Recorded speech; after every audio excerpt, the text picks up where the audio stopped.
아멘. 오늘 착한 일을 시작하라.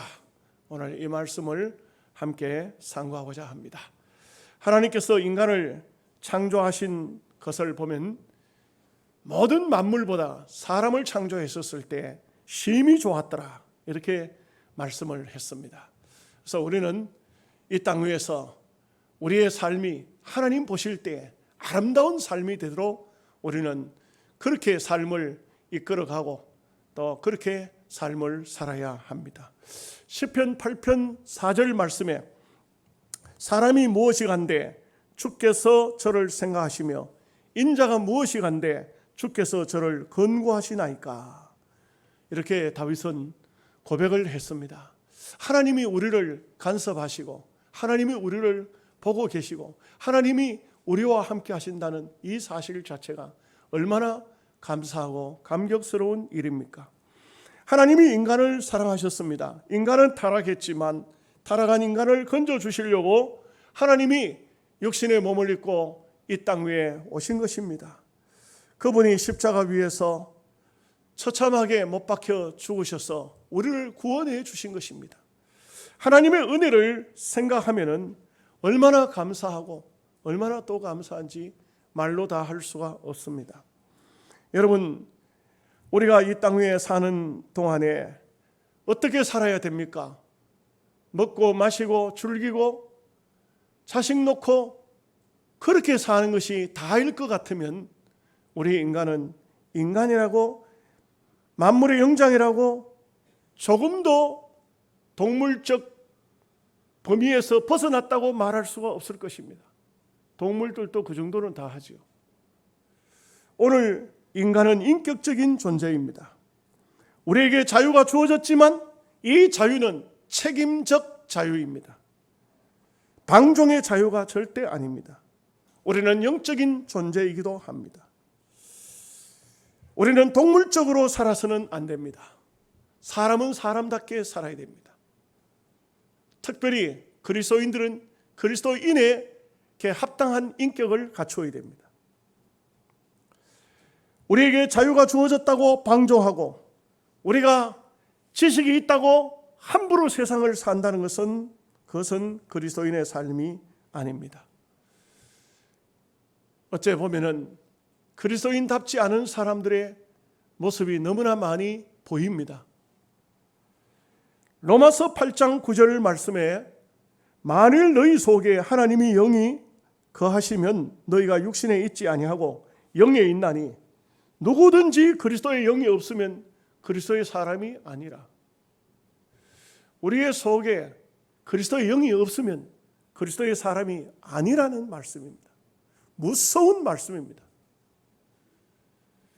교회에 다니면 그리스도의 영이 있는가? 세례를 받으면 그리스도의 영이 있는가? 오늘 우리가 교회에서 어떤 직분을 받았으면 그리스도의 영이 있는가? 우리 속에 그리스도의 영이 없으면 하나님의 사람이 아니다는 것입니다. 교회를 다닌다고 구원을 받는 것도 아니요, 세월을 많이 교회에서 보냈으니까 구원 받는 것도 아닙니다. 반드시 예수님을 믿어야 되고, 예수님을 믿었으면 예수님을 통해서 변화를 받아야 됩니다. 여러분, 우리 이 자연의 세계에서도 감나무가 아무리 좋은 감나무라도 씨앗을 받아서 땅에다 심으면 그 좋은 감이 열리지를 않습니다. 다시 그 감나무에 좋은 감나무를 접붙입니다. 접붙였는데도 그 가지에서 나쁜 감이 열릴 수는 없습니다. 오늘 우리는 이 땅 위에 태어나는 순간 아무리 우리 조상이 훌륭한 분이라 할지라도 우리란 존재는 별 수 없는 존재요, 예수 그리스도께 접붙임을 받아야 됩니다. 예수 그리스도께 접붙임을 받았으면 좋은 열매는 반드시 맺도록 되어져 있는 것입니다. 우리가 아무 생각 없이 초신자일 때 그냥 교회를 왔다 갔다 하는 것으로 만족하고 즐거울 때가 있었죠. 그러나 시간이 어느 정도 지나면 내가 과연 그리스도인인가? 내가 성령 받은 신자인가? 내가 하나님의 백성인가? 이것을 생각하도록 되어 있습니다. 이 생각을 하게 되면은 굉장히 그 고민거리가 또 생겨집니다. 여러분, 아무 생각 없이 교회에 나왔을 때하고 생각을 가지고 교회에 나오게 되면은 그때부터는 내 생각 속에 많은 고민과 갈등과 번민이 생겨지도록 되는 것입니다. 이런 과정을 겪지 않으면은 하나님의 사람이 되기가 어렵습니다. 여러분, 이어령 교수가 이런 글을 썼어요.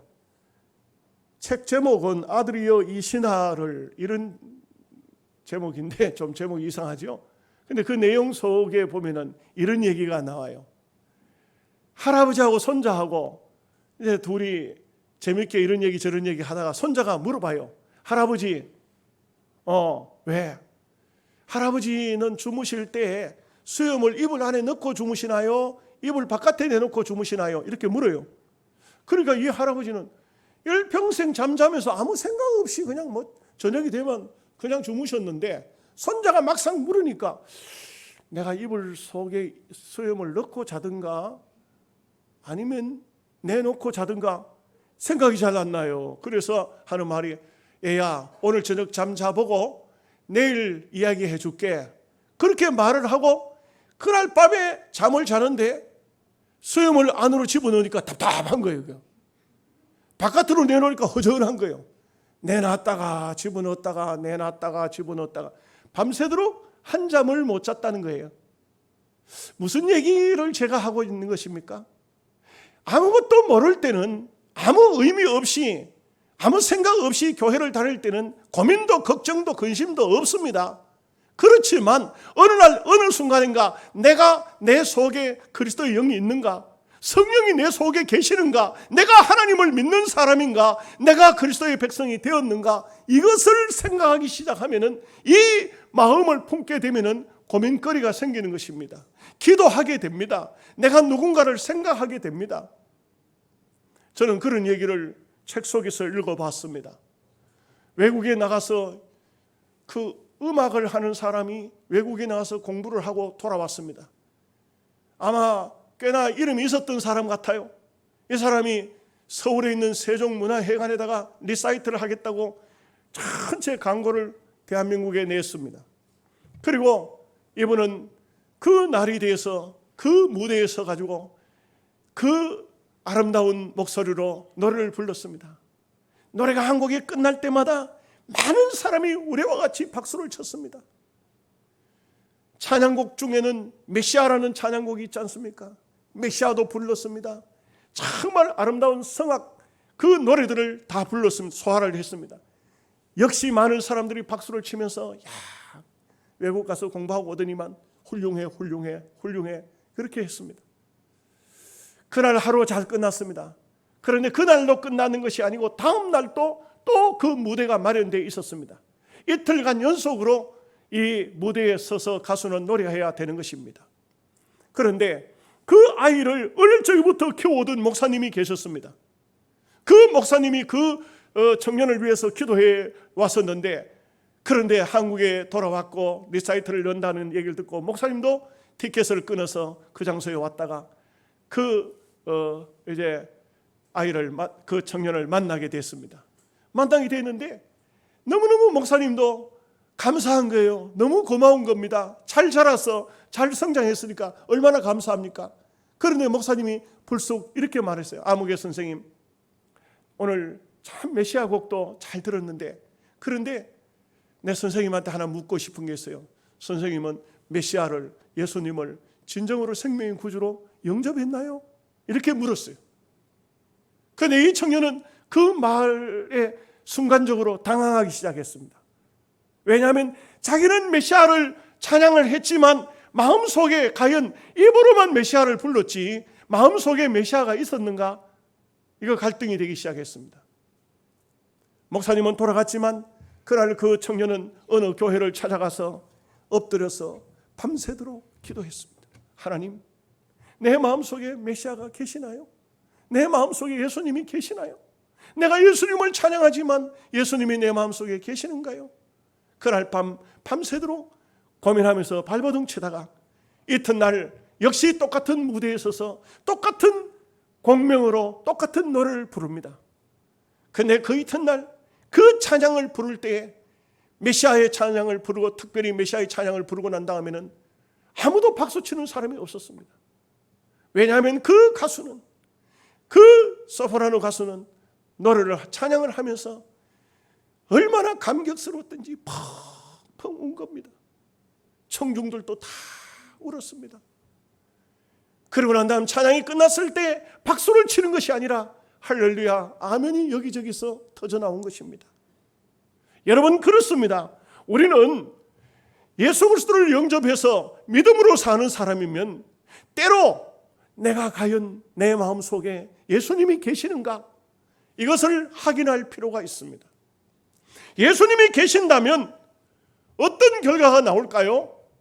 그것을 오늘 사도 바울은 착한 사람이 된다는 것을 말씀하고 있습니다. 예수님을 믿는데도 아직도 개팍스러운 사람들, 말을 함부로 하는 사람들, 언어가 거칠은 사람들, 이런 사람들은 깊이 생각해 봐야 할 문제입니다. 시대가 어렵다 보니까 그런지 모르지만 주의 종들도 정말 은혜스러운 말씀, 기도하는, 나라를 걱정하는 이런 마음, 이런 말들을 해야 되는데 입에서 거칠은 말이 나오고 상스러운 말이 나오고 이것은 하나님이 보실 때 아름답지 못한 것입니다. 하나님은 그런 하나님이 아니십니다.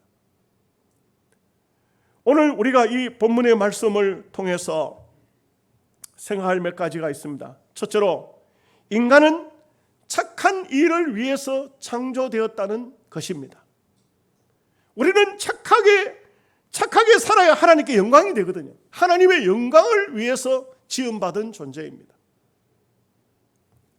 사람은 누구나 신성한 자존심이 있습니다. 또한 인격적으로 살아야 됩니다. 사람이 제일 부끄러울 때가 언제입니까? 죄 지었을 때입니다. 언제가 제일 민망합니까? 부끄러운 짓을 했을 때입니다. 그러나 언제가 제일 떳떳합니까? 정말 사람으로서 할 짓을 했다, 할 도리를 다 했다, 남에게 도움이 되고 인류의 덕이 되는 일들을 했다, 이럴 때 굉장한 자부심이 마음속에 들도록 됩니다. 여러분, 특별히 여자분들 제일 듣기 좋아하는 소리가 어떤 소리입니까? 어떤 여자든 간에 상관없이 가장 좋아하는 소리는 이쁘다 하는 소리입니다. 암만 못생겼어도 못생겼다 하면은 그날 밥 못 얻어먹습니다. 이쁘다.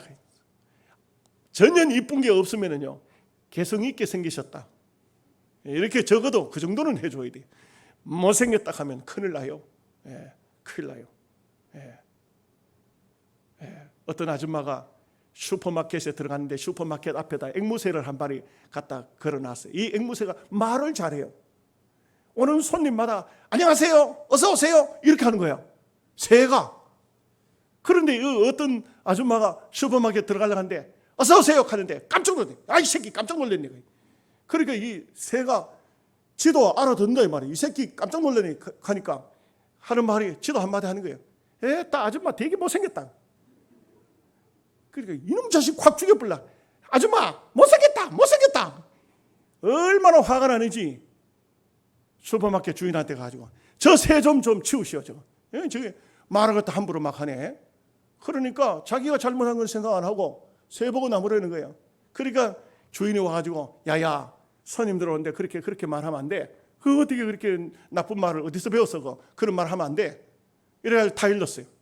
그랬더니 그 이튿날 아침에 하루가 지나고 아줌마가 다시 시장 바구니 들고 거기 그 마켓에 또 들어오는데 이 새가 또 물어요.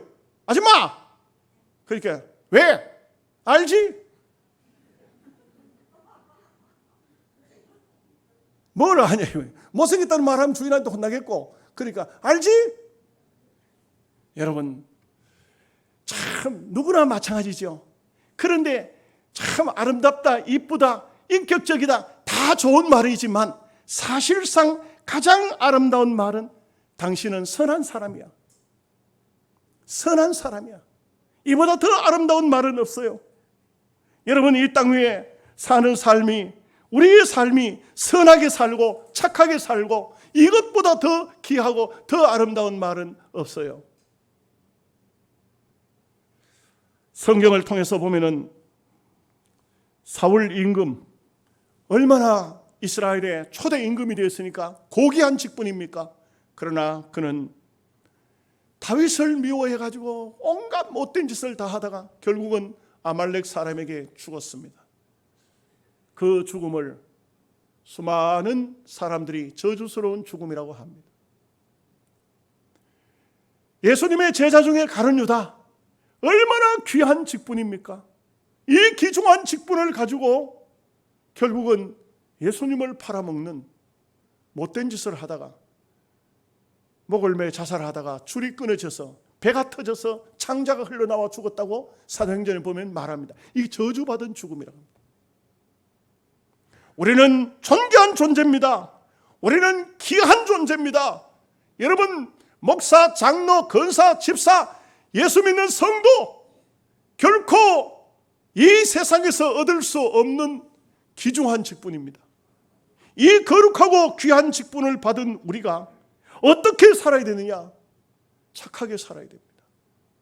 착해야 하나님께 영광이 됩니다. 6절 말씀에 너희 안에서 착한 일을 시작하신 이가 그리스도 예수의 날까지 이루실 줄을 우리는 확신하노라. 바울은 빌립보 교회가 착한 교인들이 될 것을 확신했어요. 우리 영양 서북교회 교인들도 저는 착한 교인이 될 줄로 확신합니다. 여러분, 사람이 안 착하니까 희한한 말들이 생겨나더라고요. 착한 식당이 있대. 착한 두부가 있대. 착한 별별 게 다 나오더라고요. 착한 뭐가 있고 별의별 착한 게 다 나옵니다. 또 요즘에 또 어느 프로그램을 보니까 걔는 훌륭하다. 아, 나 참 웃겨 그냥. 이런 말들은 짐승들한테 쓰는 것이 아니에요. 원래 착하다는 것은 사람에게 하는 말이에요. 사람이 착하면요, 만사가 다 착해져요. 이런 말이 있더라고요. 어떤 우리 노회 어떤 목사하고 둘이 산을 가는데 산길 마지막 부분에 집이 한 채 있어요. 집이 한 채 있는데 그 집에 개가 한 마리가 있어요. 나는 개가 있는 줄도 몰랐어요. 그냥 지나가는데 딱 보니까 딱 개가, 우리가 딱 마당에 들어서서 산을 이제 길로 들어서려고 하는데 딱 일어서더니 꼬리를 설렁설렁 흔들면서 앞뒤로 훑어봐요. 그런데 같이 갔던 목사가 하는 말이, 이 집의 주인은 굉장히 착한 사람이 산다. 그 어떻게 아냐 하기는 개가 착한 거 보니까 주인이 착하다는 거예요. 나는 그 말이 맞는지 잘 모르겠어요. 그런데 사람이 착하면 만물도 착해져요. 사람이 죄를 범하면 만물도 다 썩어요. 로마서 1장에 보면 그게 나와요. 우리가 이 땅 위에 있는 모든 물질들이 다 우리가 착하면 선하게 사용되어지고 우리가 악하면 악하게 쓰여지는 거예요. 로마서 1장 23절 말씀에 썩어지지 아니하는 하나님의 영광을 썩어질 사람과 새와 짐승과 기어다니는 동물 모양의 우상으로 바꾸었느니라. 우리가 착해야 됩니다. 우리가 선해야 돼요. 우리가 아름다워야 됩니다. 그러면 만물이 다 아름다워지는 것입니다. 어떤 분은 이렇게 말하죠. 사람들이 왜 나만 보면 미워하는지 몰라. 자기를 보고 미워하는 것이 아닙니다. 자기가 남을 미워하기 때문에 자기를 미워하는 겁니다. 여러분, 사랑하는 마음을 가져보십시오. 누구든지 사랑하는 마음으로 사람을 대해 보십시오. 말도 그렇게 하시고 얼굴 표정도 그렇게 하시고, 그러면 모든 사람이 자기를 사랑하도록 되어 있습니다. 아멘 하십니까? 그런 착한 삶을, 우리는 착한 존재로 지음을 받은 존재입니다. 그 다음에 두 번째, 우리 속에서 착한 일을 할 수 있는 가능성을 계속 찾아야 됩니다. 빌립보 교회는 어떤 착한 일을 했느냐? 14절 말씀에 보면 담대히 복음을 전하는 일에 앞장을 섰어요. 빌립보 교회가. 복음을 전하다. 복음 전하는 일은 참 귀한 일이죠.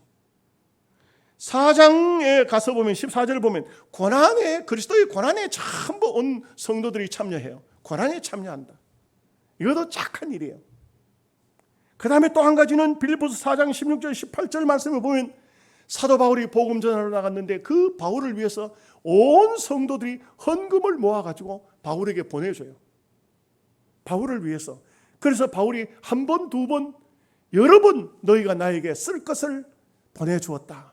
너무 고마워해요. 주의 종을 구약적으로 말하면 제사장을 섬기고 가난한 가부, 고아, 나그네를 섬기는 이런 일은 하나님께 큰 영광이 되는 착한 일이에요. 아름다운 일입니다. 이런 일을 했다는 것입니다. 대개 사람은요, 두 종류의 사람이 있습니다. 첫째 한 가지는 열등의식 속에 부정적으로 인생을 살아가는 사람입니다. 참 이런 분들은 대단히 안타깝습니다. 저도 한순간 이런 생각을 했어요.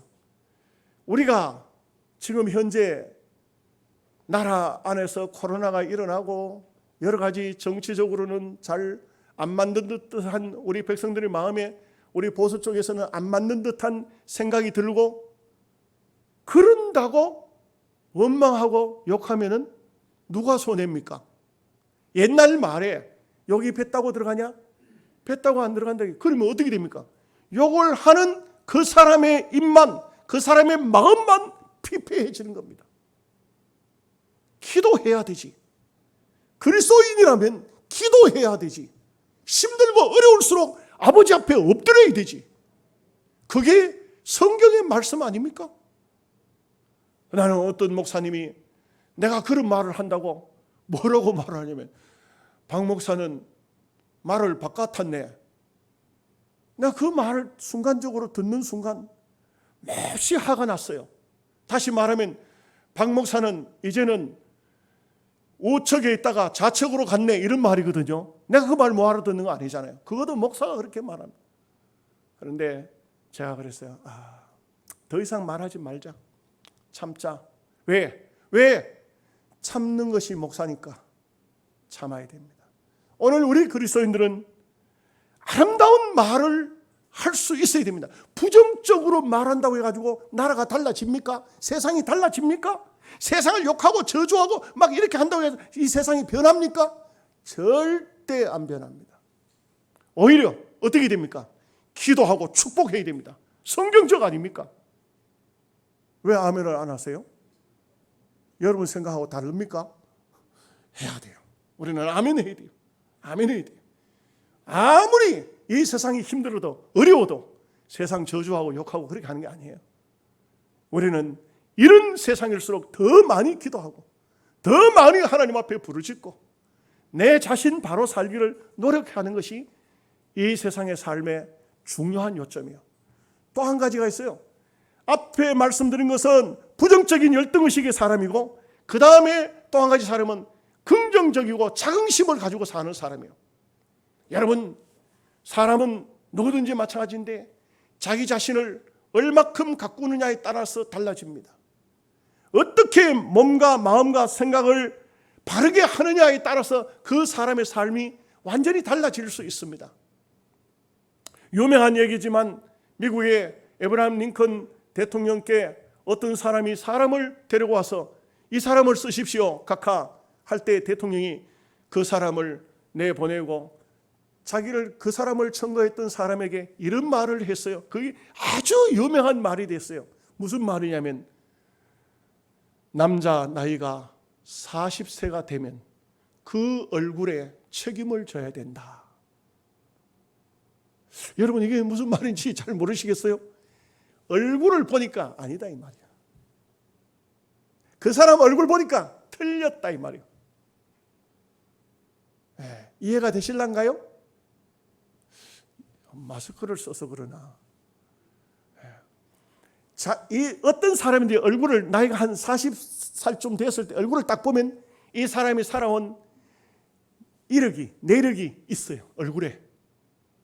참 어떤 사람은 평화로운 얼굴, 늘 기쁨과 즐거움이 있는 그런 얼굴이 있고, 어떤 사람은 흉악하게 변해져 가는 얼굴이 있어요. 일그러져 가는 얼굴이 있어요. 이런 말을 하잖아요. 여자들 같은 경우에 20살까지는 부모가 준 얼굴로 살고 20살 이후에는 자기가 만든 얼굴로 살아간다. 나이 40 되신 분은 집에 가서 거울 한번 보세요. 내 얼굴이 어떤가? 내가 좋은 마음, 착한 마음, 아름다운 마음을 가지고 있으면 그런 얼굴로 변해요. 그런 사람이 되는 거예요. 참 아멘도 안 한다.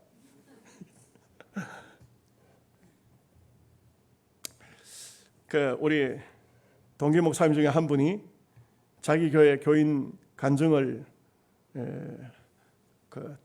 카톡에다 올렸어요. 네, 한 여성도의 간증입니다. 자기 남편도 열심히 일하는 사람이었지만 대단히 무뚝뚝한 그런 성격을 가지고 있었습니다. 아들 둘이 있었는데 아들 둘을 키워서 다 외국 유학을 보냈습니다. 본인도 열심히 살았습니다. 그렇게 사는 가정에 어느 날 뭔가 가슴에 뭔가가 망울이 맞춰지기 시작해서 병원을 가서 좀 불안한 마음을 가지고 검사를 받았더니 유방암 3기라는 너무나도 기가 막히고 기가 막힌 판정을 받습니다. 이분은요, 성격상 죽음이 얼마나 두려웠던지 죽음에 대한 것은 생각지도 안 해보려고 어떤 장례식이 생겨도 부주만하지 참여를 하지 않던 사람이라고 합니다. 그런데 내가 죽어야 된다는 이런 사실이 믿어지지 않는 것입니다. 항암 치료를 받는데 머리카락이 한 번에 그냥 한 주먹씩 뭉텅뭉텅 빠져나갈 때 너무 슬퍼서 너무 괴로워서 정말 울고 또 울었다고 합니다. 어느 날 어떤 친구가 와서 하는 말이, 교회를 가자. 네가 지금 이 순간 가장 필요한 분은 사람이 아니고 하나님이시다. 그렇게 해서 난생 처음 남편과 함께 교회를 갔다고 합니다. 난생 처음 교회를 가서 찬송을 부르는데 얼마나 어색한지 굉장히 어색하더라 합니다. 그런데 찬송을 한 번 부르고 한 번 더 찬송을 부르는데 두 번째 찬송을 부를 때 막 뭔가 속에서 뭉클뭉클 하더니 눈물이 흐르기 시작하는데 그날 그 부인이 앉아서 펑펑 울었는데 남편도 함께 같이 울었다고 합니다. 그리고 병원에 가서 계속해서 치료를 받는데 항암을 8번 받고 방사선 치료를 28번을 받고 정말 인간적으로 절망 중에 있을 때 그 상황 속에서 항상 하나님을 불렀다고 합니다. 하나님의 이름을 부르고 또 불렀는데 이제 마지막 모든 치료가 끝이 나고 의사가 하는 말이 완전히 치료가 되었다고 이제는 병원에 더 이상 오지 않아도 된다는 그런 말을 들었을 때 벌써 아마 세월은 많이 흘렀던 것 같습니다. 어느 날 부부가 마주 앉았는데 이 남편이 옛날하고 다를 정도로 착한 사람이 돼 있었어요. 바뀌어졌어요. 근데 그 남편이 이런 말을 해요. 한마디를 합니다. 여보, 나는 당신이 죽을까 봐 너무 힘들어서. 그 한마디에 부부는 함께 부둥켜 안고 엉엉 울었다고 합니다. 여러분, 인생의 삶이라는 것이 언제 어느 순간 우리에게 실제로 마지막으로 다가올란지 모릅니다. 한순간 마지막으로 다가올란지 몰라요.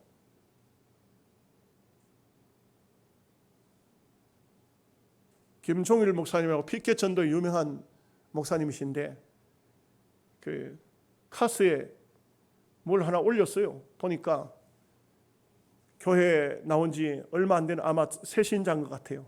안 된 분이 목사님이 병원에 신방을 가니까 목사님, 제가 목사님에게 저 태안에 있는 게장 그거 좀 대접하고 싶다고 하면서 그 장소에서 주문을 해서 게장 박스를 목사님에게 게장을 주문을 하고, 그러고 난 다음에 집에 돌아왔는데 비가 억수같이 쏟아지는데 전화벨 소리가 울리는데 전화를 받으니까 운명했다고 하는 겁니다.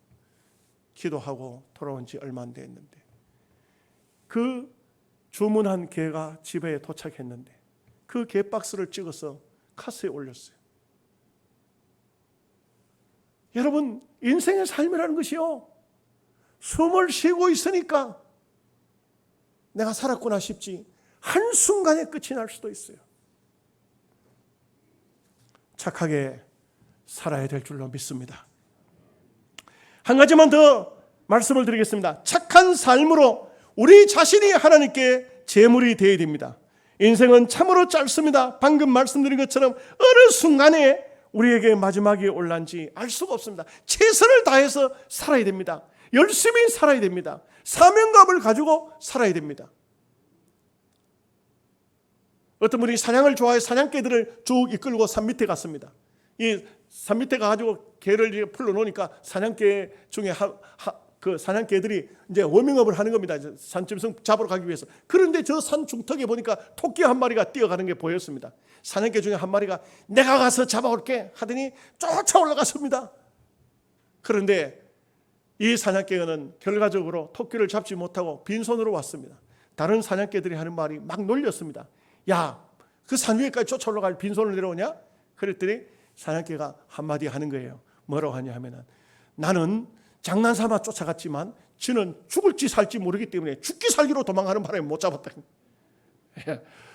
하나의 얘기입니다만, 우리가 이 땅 위에 사는 삶을 있어서 사명감을 가지고 정말 생명을 사력을 다해서 사는 삶은 그 삶이 복된 삶이 될 수밖에 없고 아름다운 삶이 될 수밖에 없습니다. 여러분, 모세는 이스라엘 백성들을 이끌어내기 전에 호렙산에서 양을 치던 사람입니다. 하나님께서 모세를 부르실 때에 네가 손에 들고 있는 것이 무엇이냐? 지팡이입니다. 던져봐라. 던졌더니 뱀이 되는 겁니다. 다시 붙들어라. 다시 잡았더니 지팡이가 되는 것입니다. 하나님께서 모세를 애굽 땅으로 보냅니다. 모세가 내가 누굽니까? 나는 못 갑니다. 네 손에 든 것이 무엇이냐? 지팡이입니다. 가라. 내가 너와 함께 하리라. 여러분, 그런데 보십시오. 모세가 자기 그냥 80 노인 땅바닥 짚고 다니던 그 땅 짚고 있던 지팡이지만 하나님께서 함께 하시니까 그 마른 막대기가 생명력이 주어지고 그 마른 막대기가 바로 임금을 혼낼 수 있고 그 마른 막대기지만 홍해 바다를 가릅니다. 반석에서 생수를 내는 것입니다. 이 지팡이를 들고 아말렉을 무찌를 수가 있었던 것입니다. 하나님께서 함께 하시는 삶이 얼마나 귀중한 삶입니까? 여러분, 엘리야가 참 어려운 시대에 아합이라는 그런 악한 임금이 있을 때에 하나님 앞에 선자로 부름을 받았죠. 3년 6개월 흉년이 들었을 때에 먹을 것이 없습니다. 이럴 때에 하나님은 그릿 시냇가로 보냈다가 다시 사르밧 가부의 집으로 보냅니다. 사르밧 가부의 집에 갔을 때 그 가부는 나무 막대기 몇 개 주어서 그거 불 붙여 거기에 가루독에 가루 조금 있는 걸로 기름병에 기름 조금 있는 것으로 요것으로 떡을 구워서 자식하고 먹고 마지막이에요. 죽을 판이에요. 그런데 엘리야는 이렇게 말합니다. 걱정하지 말고 그 가루의 가루로 그 기름의 기름병으로 기름병의 기름으로 떡을 구워서 내게 먼저 가져오라. 인간적으로 생각하면 있을 수 없는 일이야. 그러나 이 사르밧 가부는 이 엘리사에게 그 떡을 구워다 주고 와서 보니 기름병에 기름이 여전히 있고 가루떡에 가루가 여전히 있었다는 겁니다. 언제까지? 흉년이 다하기까지. 우리는 하루하루 주님을 바라보면서 최선을 다해서 사는 삶을 사는 것입니다. 이것이 하나님 앞에 아름다운 삶이고 복된 삶이 되는 것입니다. 우리는 함부로 삶을 살아서는 안 됩니다. 인생을 낭비하면서 살아서 안 됩니다. 어떤 사람은 교회에 필요하니까 헌금 좀 하시오 하면 헌금 못합니다. 왜요? 돈이 없어서 못합니다. 그러다가 나중에는 부도가 납니다. 아이고, 내가 그때 좀 헌금 좀 할 걸. 나중에 가서 부도가 나서 아무것도 못합니다.